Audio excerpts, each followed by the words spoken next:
شادی کی تقریب میں ایک رسم اور میں نے سنی ہے اور ہم بھی دو چار ہوئے ہیں اس سے، اور اکثر مومن بھی ہوتے ہیں، ایک لفظ آتا ہے مانجھا، اس کا شریعت میں کوئی رول ہے؟ نہیں، مانجھے کا بھی کوئی شریعت میں رول نہیں ہے. اور چھڑی چھلانے ایک کا چوتھی رسم ہوتی ہے جسے چوتھی اس کہتے میں ہیں. مارا جاتا ہے کہ بھائی مار رہی ہیں، سالیاں آ کے مار رہی ہیں. اچھا، ایک اسلامی شادی اگر مکمل طور پہ اگر بتائی جائے تو صرف شادی کا کون سا پارٹ ہے جو کہ شریعت نے جس کا حکم دیا؟ دیکھیے، شریعت کے حوالے سے بہت اچھا سوال آپ نے کیا کہ اس میں یہ تو بتا دیں کہ کیا اس کی حدود ہیں، اس کو بیان کر دیا جائے، پھر باقی چیزیں آپ خود سمجھ سکتے ہیں کہ وہ فضول خرچی اور بے وجہ کی چیزیں اور بے وجہ کی رسومات ہیں.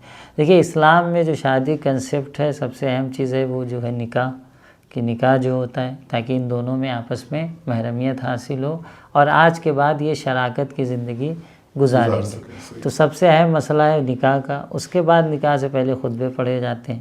دعوت ولیمے کا تصور ہے اسلام میں کہ آپ جب شادی کے بعد جو ہے نکاح کے بعد جب دلہن گھر پہ آتی ہے شوہر کے، تو دوسرے دن وہ ولیمہ کرے، دوسروں کو کچھ دعوت کرے. یہ لڑکے کی ذمہ داری دی گئی ہے، لڑکی کے اوپر کہیں ذمہ داری نہیں. نکاح کے دوران جو باراتیاں ہیں ان کی ضیافت کا اہتمام کرنا کوئی ضروری نہیں ہے، کوئی ضروری نہیں. لڑکی والوں کو ان کا اخلاق ہے، وہ تو اخلاق ہے، اور وہ آ رہے ہیں تو آپ مہمان لے کے تو ان کے دروازے پہ، وہ اچھی بات ہے. لیکن کوئی شرعی ذمہ داری ان پر عائد نہیں ہوتی کہ نہیں آپ کو کھلانا ہی پڑے گا اور یہ ڈشیں کھلانا پڑیں گی، اتنا اہتمام کوئی کرنا ذمہ پڑے گا، داری عائد نہیں اتنا ڈیکورم مینٹین ہوتی. کرنا اور پڑے گا. اتنے زیادہ لوگوں کو لے کے جانا بھی مناسب نہیں ہے. سب سے پہلی چیز یہ کہ زیادہ تعداد میں لے کے جانے کا سلسلہ ختم ہونا چاہیے.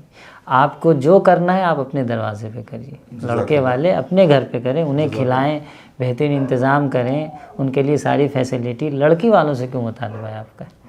تو آپ اتنے زیادہ لوگ لے کے وہاں جاتے ہیں، اور پھر وہ آپ نے جو رسمیں بتائیں، مانجھا لگانا اس کے الگ خرچے، پھر وہ چھڑی چھلانا اس کے الگ رسومات، کتنی تو بہت سے کام ناجائز شرعاً جو شریعت اجازت نہیں دیتی، محرم نامحرم اور بہت سے مسائل.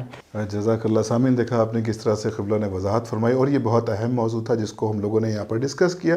ڈسکس کرنے کا سبب صرف یہی تھا کہ جو معاشرے میں ہمارے پریشانی شادی کو لے کر پیدا ہو رہی، شاید اس ایپیسوڈ کے ذریعے کوئی ایک لڑکا یا لڑکی یا ان کے اہل خانہ اس سے تعلیم حاصل کریں اور اس پریشانی سے دور ہوں. اور ظاہر ہے کہ جو بھی ایپیسوڈز چل رہے ہیں، جو بھی تعلیمات معصومین یا تعلیمات اسلام ہے، جو تعلیمات شریعت، وہ اس لیے کہ انسان کی زندگی کو آسان بنایا جائے.